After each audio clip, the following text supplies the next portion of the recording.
is ZeBirdBrain, and today we are talking about gradients. Okay, so little disclaimer, for those of you who already know what a gradient is and how it works, I just want to show you something quick. If you have a gradient that you pasted here, for example my hair, and you want to reuse that same position over multiple frames, all you have to do is find the right position with that tool, but instead of copy pasting from all your frames, which is annoying, you can take your select tool, click on your shape, go here, get the store color gradient, keep it in the software's memory or something, and then you take the brush, you take that gradient, and it's always going to use the same gradient position. And you can also find this icon inside your bucket tool, which is use stored colored gradient, which if you click on it will allow you to paint with the same gradients all the time. Neat, right? And now on to the rest of the video for those of you who don't know anything about gradients. Let's go! So it never really occurred to me that much before, but from spending enough time on the internet, it seems that using gradients and having like gradients into an animation is really something that people started to associate with a positive point of harmony. And at first I was like, yeah, but from working with other softwares, now I get why people really love to work with gradients in harmony, and today I'm going to share some of that love with you. So gradients are very easy and powerful to use, and there are many ways that they come in handy in harmony. So they can be used in your rig, they can be used in your compositing. This is not what I'm going to talk about today. Today I'm going to talk about how you use gradients in hand-drawn animation, and I'm going to call that the gradient swatch, because this gradient will come from the swatch in your palette.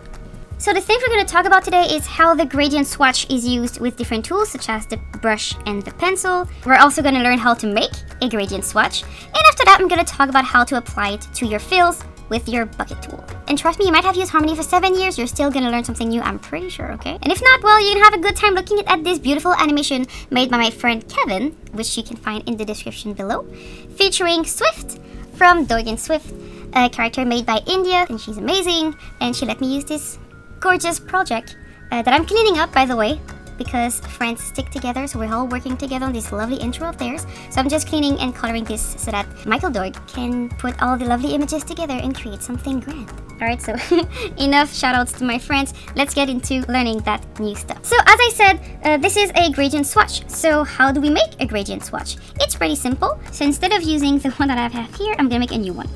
So first, I'm going to create a new swatch. I'm just going to press on the plus sign here, create a new swatch. I'm going to double click, and here I'll have the swatch color picker. Now, if you have a reference, that's much easier. You can just color pick from it, but we're going to just work from what I have here. So you name that palette because it's important. Remember to always put a code before your names. Then I usually indicate if it's a line or a fill. In that case, there's only one color of line, so that's why I'm not indicating it. But the minute you have more than one line color, it's better to indicate it with like an L for line or a F for fills. But you know, I'm gonna put it in here so that it's clear, but that's why in this project I didn't put it, because you know, sometimes you have to break the rules. And usually when it's gradient, I like to indicate it at the end as well. So that's my hair gradient. And then I'm just gonna color pick the first color of the skin. And then in here you have the gradient corner. You can choose if it's solid or gradient. You're gonna click on gradient, and then you're gonna have this little thing here to play with. So there is one end of the gradient, and then there's the other. You just click on it, and then you color pick what you want.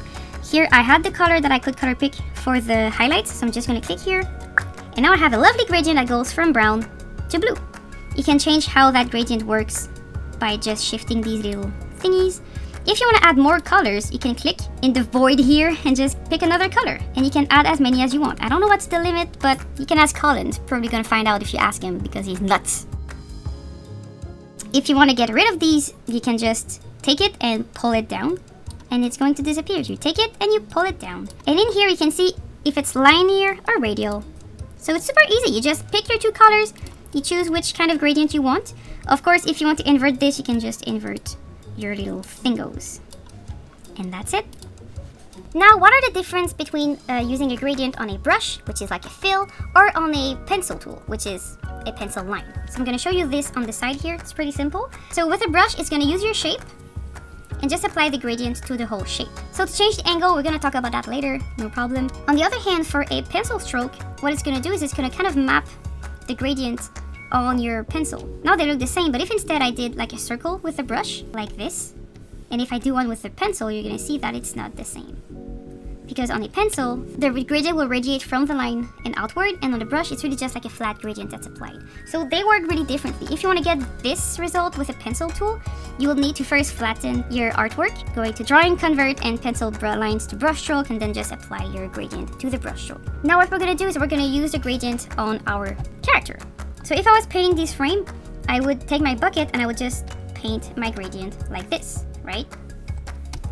But then the gradient is not in the right position, so to change the gradient's position, you have to use this tool right here, the Edit Gradient Texture tool.